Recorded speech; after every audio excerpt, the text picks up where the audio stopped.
Hey, what's up? This is Kevin from Kevin's Barbecue Joints, and in this episode of BBQ City Guide, where I talk to a barbecue expert about where to go if you have 1 or 2 days in a specific city or region, I am super excited to have talked to Robert Moss. He is the contributing barbecue editor for Southern Living. He's an author. He's a culinary historian.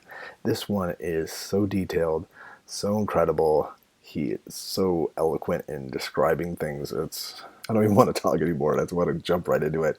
This is a great primer if you're going to South Carolina. You're going to love this. Please let me know what you think in the comments below, but enjoy this. Good morning. Hey, good morning. How are you doing today? I'm doing well. How are you doing? I am doing well, and I appreciate you taking the time. I'm glad we finally got a chance to connect. I wanted to talk to you because I'm doing these barbecue city guides, and if someone has 1 day, 2 days, or maybe a weekend in a specific city, or be it South Carolina State, what are places that they shouldn't miss for sure? Places that they have Yep. to go to, maybe some historical spots that they definitely should hit too. So I'd love any input that you had. Yep. So I guess it's if you have a day trip type of thing. Yeah.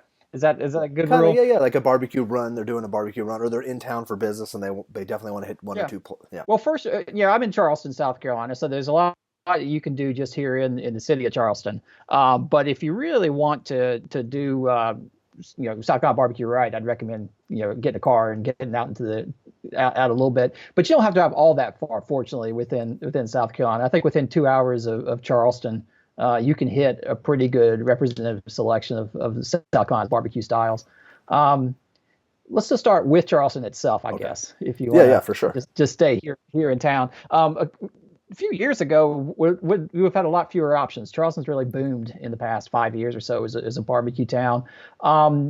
Charleston doesn't really have a long-running barbecue tradition. Not a lot of people were cooking barbecue back in the 19th century in Charleston. It's much more of a rural tradition.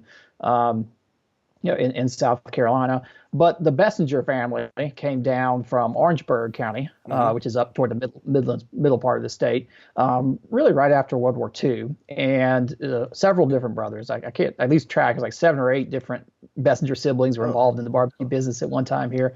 And opened up barbecue restaurants, and a number of which are still around. They grew and they contracted, but Melvin's Barbecue, where there are 2 locations here in Charleston, and then Bessinger's Barbecue, where there's 1 location there on Savannah Highway south of town. Those are the 2 that I'd recommend okay. checking out as sort of classic Midland, South Carolina style barbecue.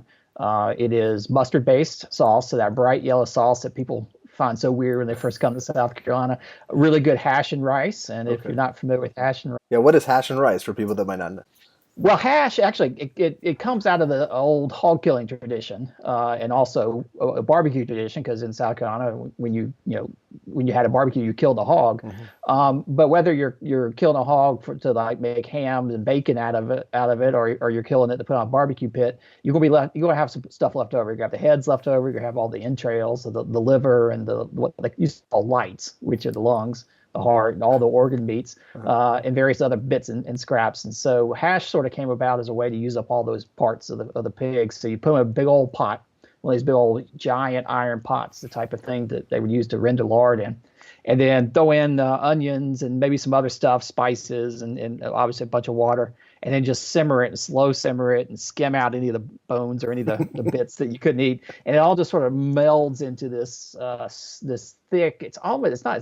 It's not really a stew. It's much more smooth and consistent in a stew. Not quite a gravy, but it's almost a gravy. Okay. People put different things in it, but usually tomato or something. A lot of folks up toward the Midlands will put their mustard-based sauce in it, so a lot of times you'll see it yellow.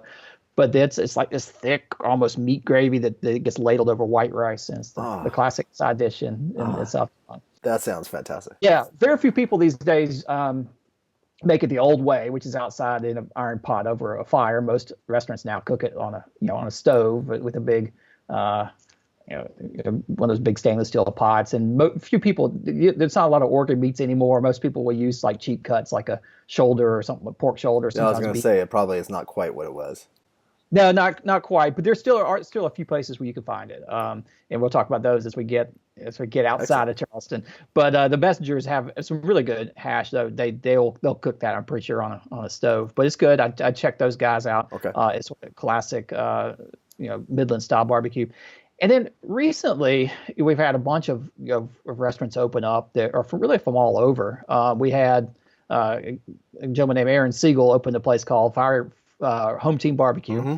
Uh, Gosh, it's probably 10 or more years ago. He's Yeah, it from has been. he's Yeah. from Georgia. Yeah, and he's bounced around a lot, but it's interesting because he was a fine dining chef. Worked at Magnolia's and some of the other fine dining restaurants here, and then got bit by the barbecue bug and opened his own Which barbecue. happens. Yeah, it does happen, and it's really good. It's sort of like what happens when a chef sort of meets a barbecue pit, and so they cook a range of stuff from all over. So you can get really good salt and pepper Texas style brisket there. You can get pulled pork. You can get the chicken wings are really good. But then there's all these chefy kind of things that they add in specials. They'll put just about anything on the barbecue pit and That's turn great. stuff. So that's a big great one. And unlike a lot of South Carolina restaurants or South Carolina barbecue joints, Home Team is a full bar. It's much a night spot as it is a barbecue joint, which is unusual for South Carolina. Places like Memphis and even Texas, there's always beer, and a lot of a lot of barbecue places are nightclubs Mm-hmm. and things. Not so much in South Carolina. South Carolina, they've tended to long be no alcohol, very much like going to like a church supper kind of environment. But so Home Team's sort of shaking that up. And in the past couple of years, John Lewis used to be like he sort of apprenticed with Aaron Franklin Mm-hmm. in Austin, and then went and became the pit master at Love Barbecue in Austin, which is this really great barbecue trailer. People line up for hours to eat brisket Mm-hmm. and all that. Well, he showed up about 2 years ago and has opened Lewis Barbecue here right downtown. And it is literally around the corner from Home Team. So you could eat at one, walk around the corner, eat the other. That's great. Oh, that's awesome.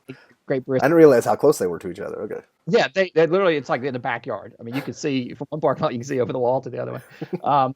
And they're right there in downtown.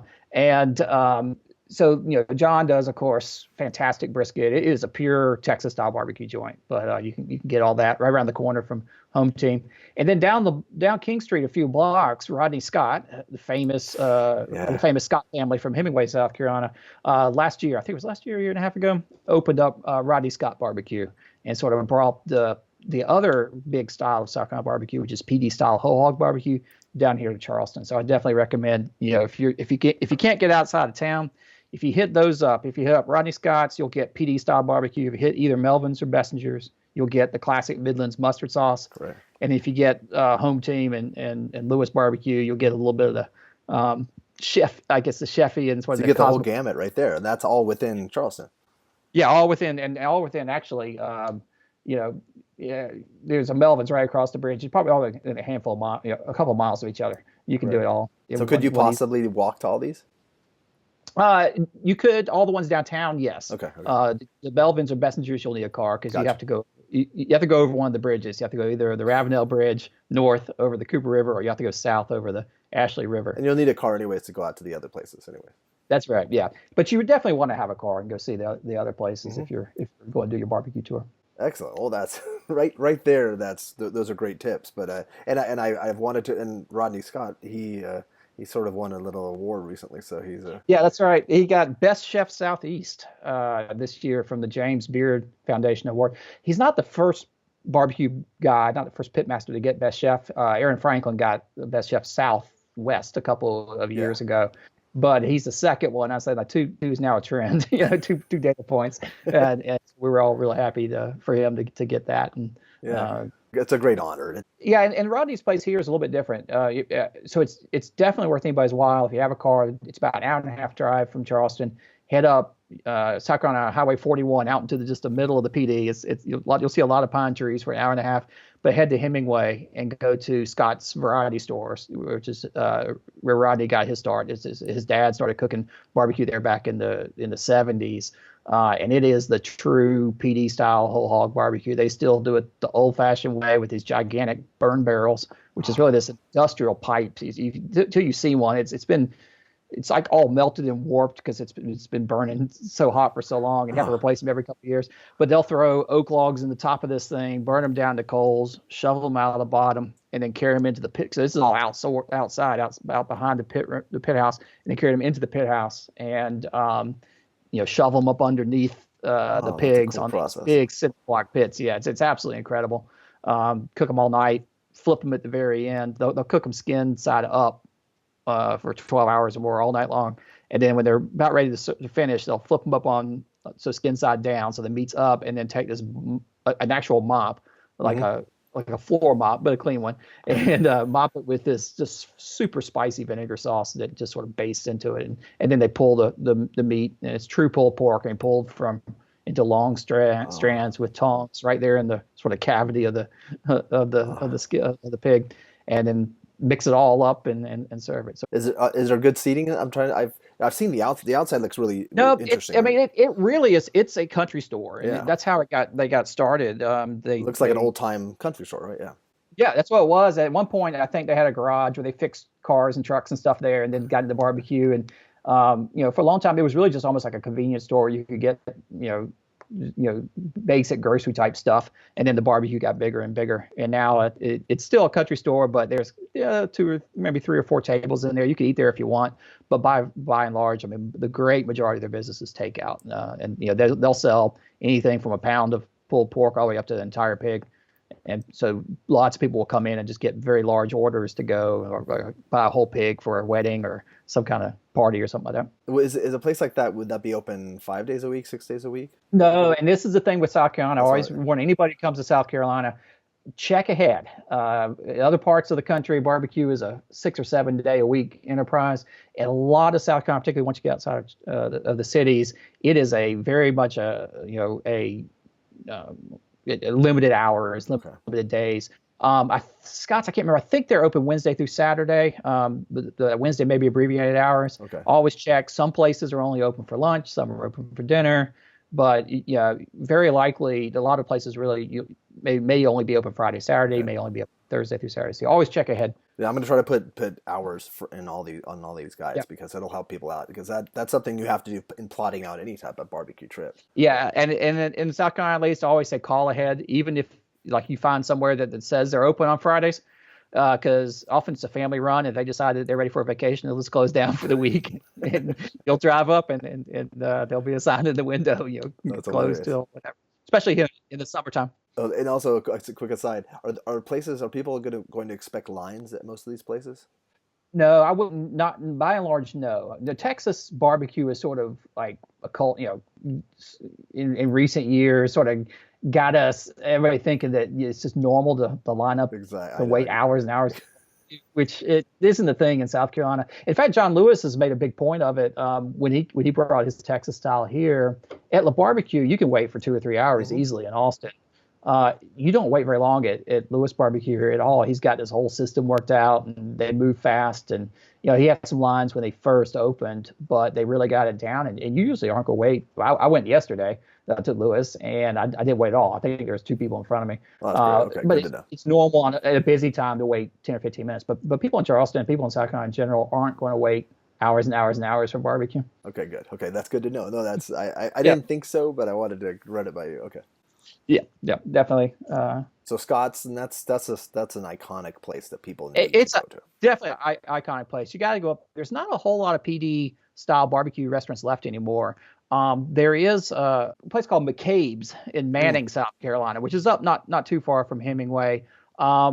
Which I need to get back to because it was long been one of my favorite restaurants. Great PD style barbecue and really good sides, a little all you can eat buffet kind of deal. It closed down a little while ago because the family who runs it, they had some illness in the family, and then they Oh, closed down.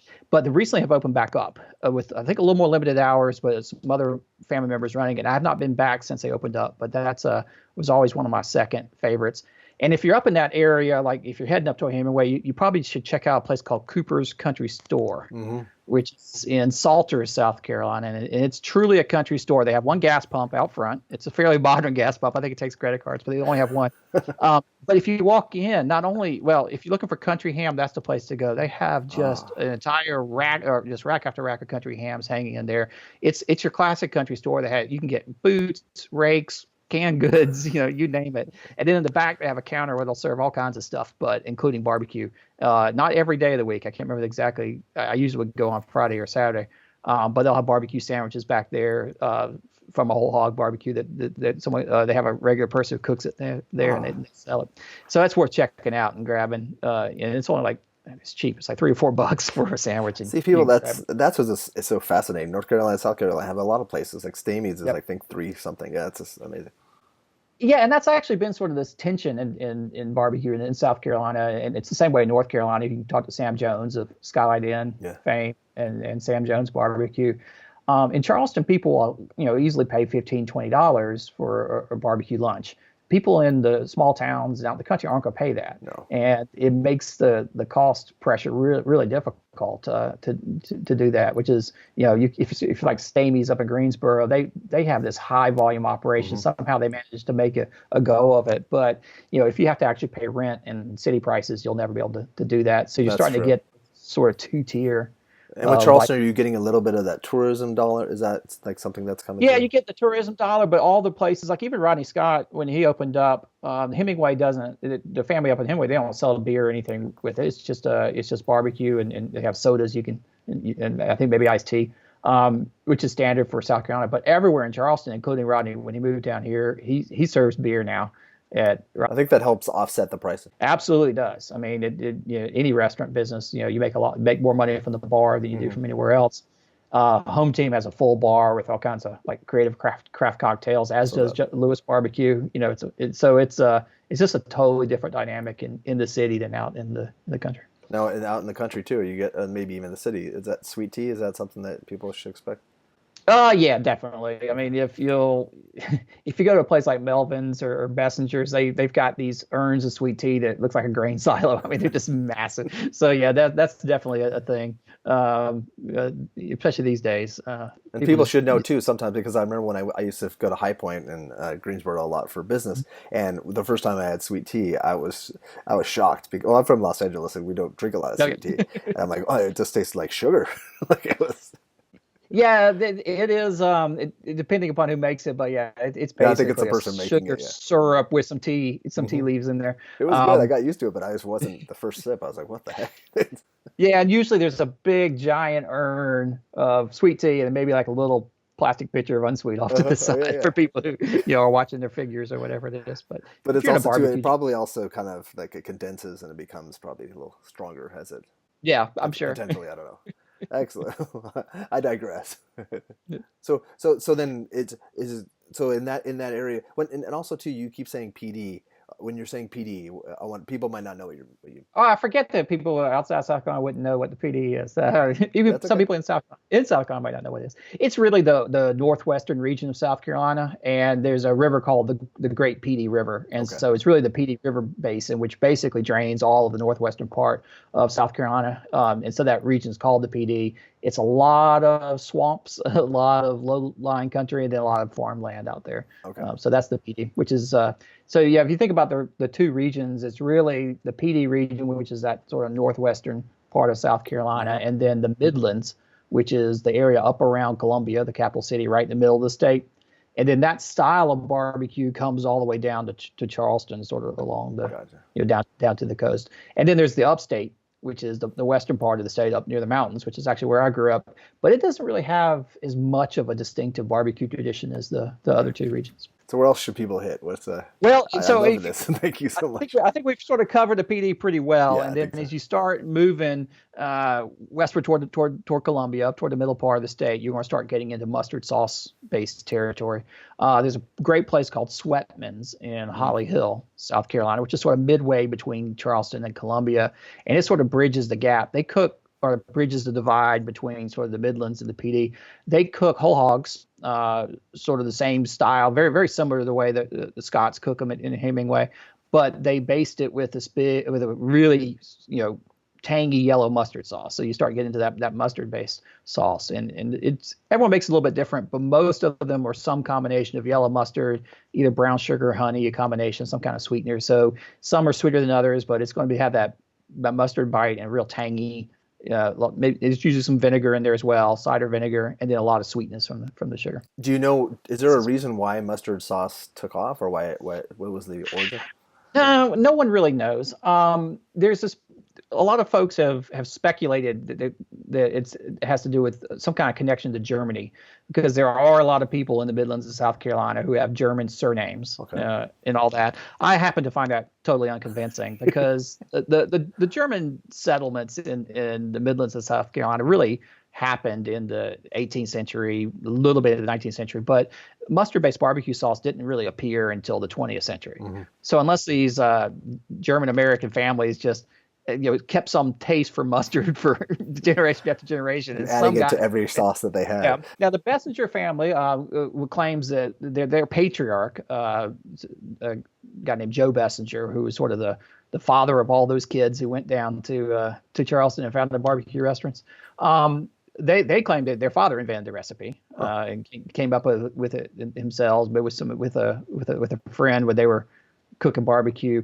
Other families in the Midlands of the world claim they created. So I don't really know, but I think it really originated back in the early part of the 20th century, which is when prepared mustard started to become sort of commercially available, and you'd be able to buy like a big jug of mustard at the store. Yeah. So it could have been happenstance, I guess, or just. Yeah, and that's the time when people were starting to experiment with various other things. Mm-hmm. Ketchup starts appearing in barbecue sauces elsewhere. So I don't really know why mustard in the Midlands of South Carolina. I was curious. But it certainly is stuck. Excellent. A lot of people will say it's because of the Germans, but I've other than just some surnames being German, like Bessinger and others, I've not found any direct connection that explain that. All right, thank you. So Sweatman's. So Sweatman's is a great place to just sort of get your best of both worlds. You don't really find hash up in the PD part. They don't serve it at Scott's barbecue, but you will find it at Sweatman's. Okay. And as you move further west, you'll really find hash and rice is just everywhere, as is the yellow sauce. You don't see a whole lot of whole hog cooking the further west you go. They used to do it, but most of the restaurants up there now are cooking shoulders or hams. Okay. Yeah. But they still pull it and dress it in that sauce.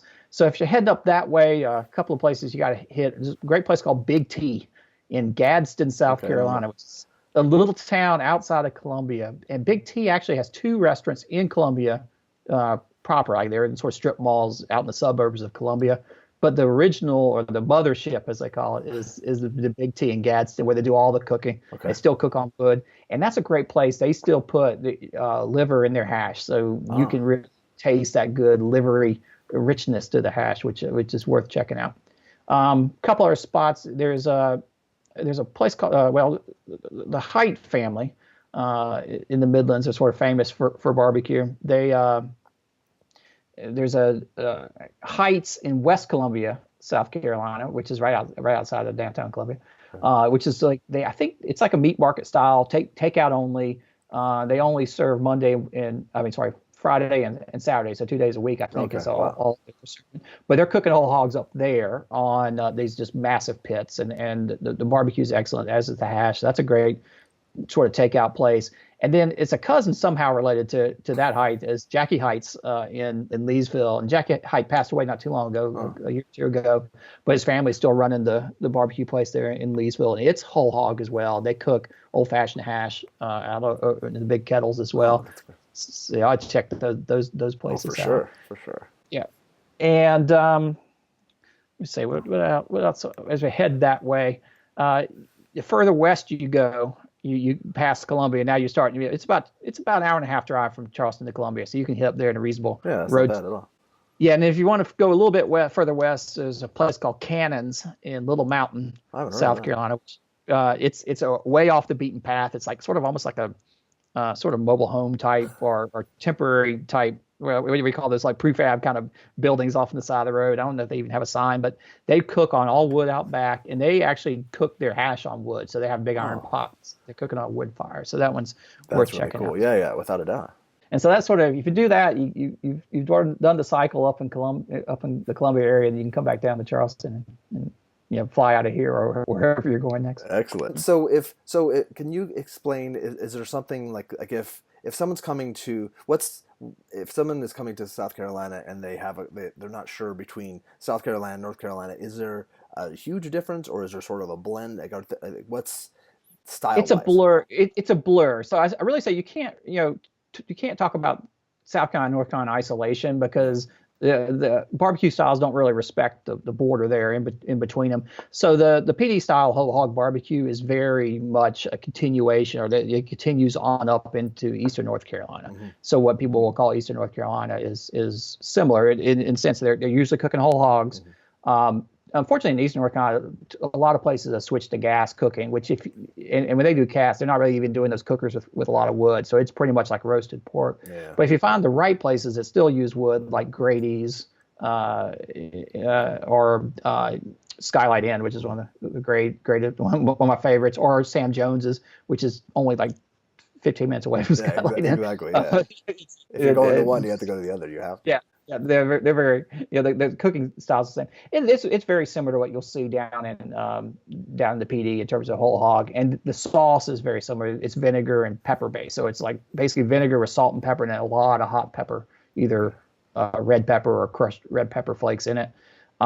Everyone does it a little bit differently, whether they baste them on the pit or they do it while they're chopping it. But it's basically pulled or chopped pork, just been whole hog. That's been sort of just drenched in this really spicy, fiery vinegar sauce, which is delicious. Which makes sense. And I guess people that maybe might not know, if they're watching this, they probably know, but in North Carolina, South Carolina, they're going to be getting hog. Hog is king. That's what, unless you go to the places like Home Team or Lewis or someplace that's cooking brisket too. Or yeah, and brisket, has come all over. Thanks to the popularity of Texas barbecue, there's so many people now who, when they walk into a barbecue place, they think, "Oh, brisket, that's barbecue." So they're, everybody, if you're a barbecue restaurant owner here in South Carolina, do you have brisket? So people are starting to add it. I was talking about Melvin's Barbecue in Charleston, which is one of the old school Midland style barbecue places that came down to Charleston. But David Bessinger there, who is Melvin's son, who runs it today, he added brisket recently. Oh, wow. Just because of both the demand and he was seen on TV and he got interested in it. He actually went down to Texas and went visited all the brisket joints and talked to the pit masters and stuff. And I admit it's really, really good. See, that's fun. If you're passionate about it, you can figure it out. It takes a lot. Yeah, of work. And he said it wasn't that hard to figure out. He burned up a couple of briskets when he first tried it, but he said after a while you get the hang of it. Because if you've been cooking shoulders on for that long, you sort of know how to control heat. For sure, yeah, you understand that. Yeah, it's not rocket science. What about sausage? Is there a tradition at all of sausage? Not really, no. I mean, the hash is probably the closest thing you get to a sausage. That's sort of how they use up the scraps and the leftover parts here. But no, you don't see the big salt. Well, you will at John Lewis, but that's that's different. Pure Texas style. So yeah, you don't see hot links or anything like that here, except the places that are trying to emulate Texas. Of course.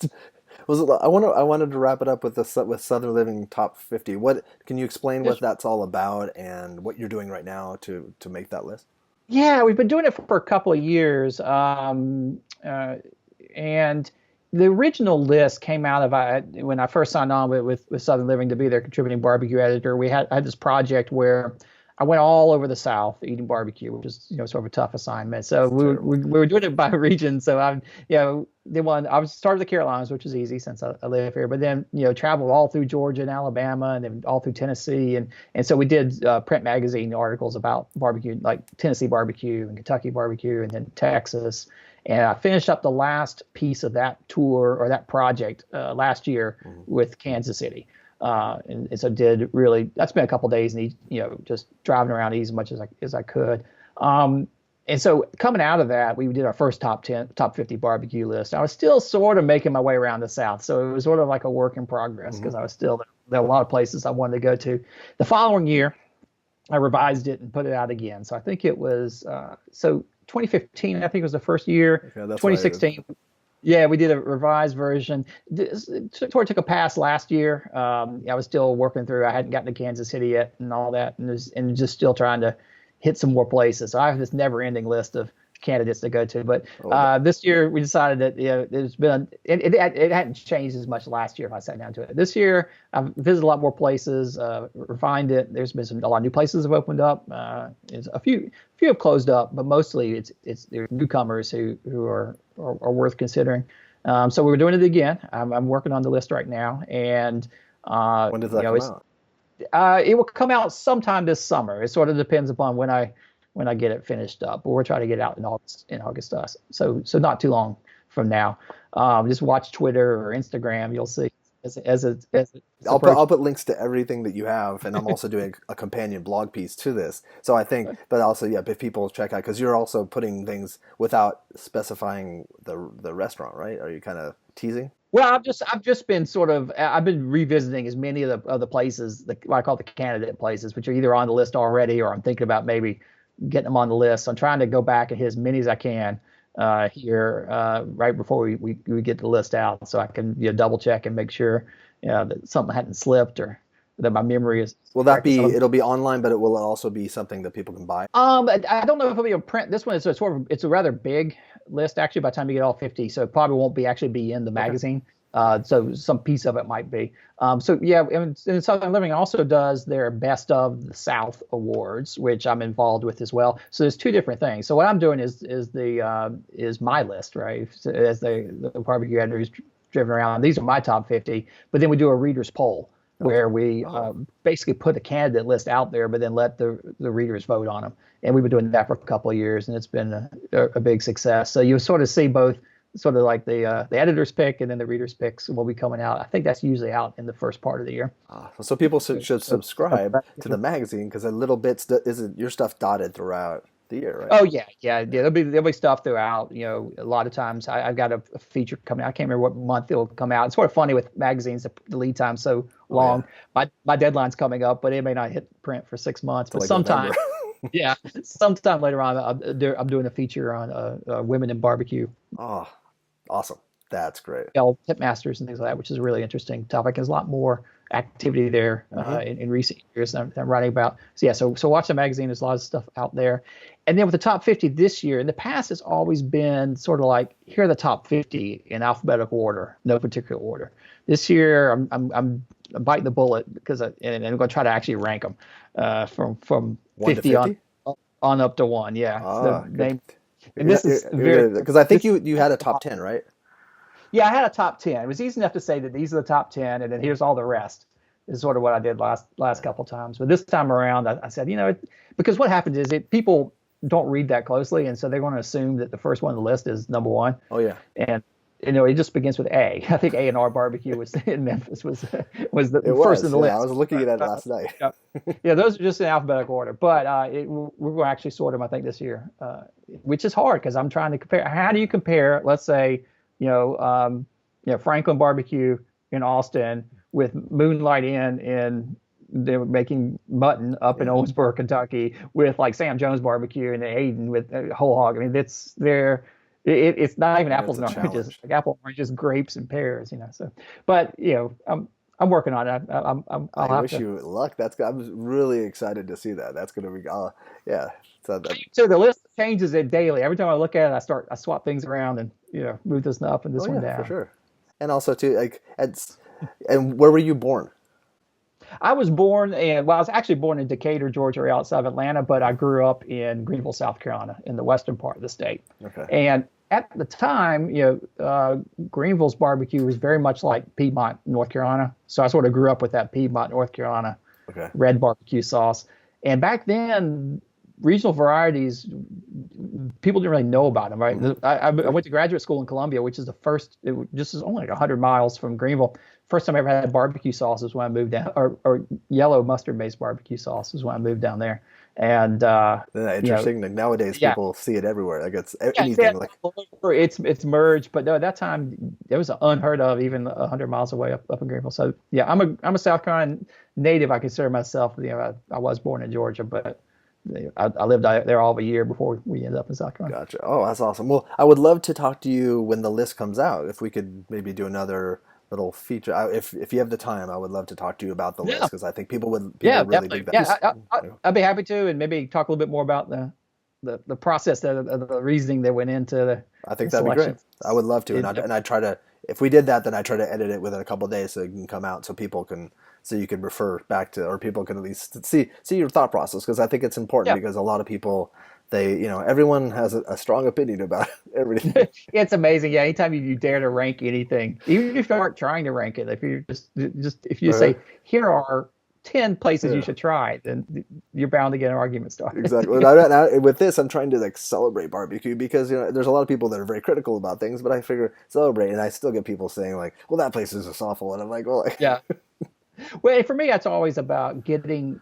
It's like if you're going to South Carolina, you got to tour around and hit all the different types of places because the variety is what's so interesting. And it's exactly." great to seek out all these different little micro regional styles. And so if you insist that barbecue is just this one thing, then you're missing out on an awful lot. And the way you've described these places too, people need to visit the places because they're visiting for the experience. So it's not Oh just yeah. the food; it's the experience and the people, and if there's the people that actually work there and have worked there for 20, 30, 40 years, that's Yeah, and particularly in South Carolina, barbecue joints are places that whole families come together. They're sort of part of the community.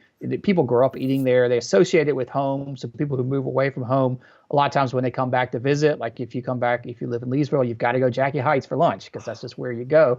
And so it's more than just like, this is why the lining up for barbecue thing doesn't really resonate with me, because it's not like this bucket list experience. It's really much more getting back, enjoying the community, understanding the community, and the people around you, and that's part of the great thing about visiting all these places, because you also get off the beaten path and you see parts of South Carolina that you wouldn't ordinarily see if you're just driving down the interstate. yeah, highways. not just the barbecue spot, but yeah, the whole Right. region. Oh, That's you see everything. yeah, You see the town. You see a lot of the countryside. You see a lot of pine trees. yeah, yeah. But that's part of South Carolina as well. Excellent. Well, thank you so much. I Yeah, greatly sure appreciate thing. this, and have a great weekend.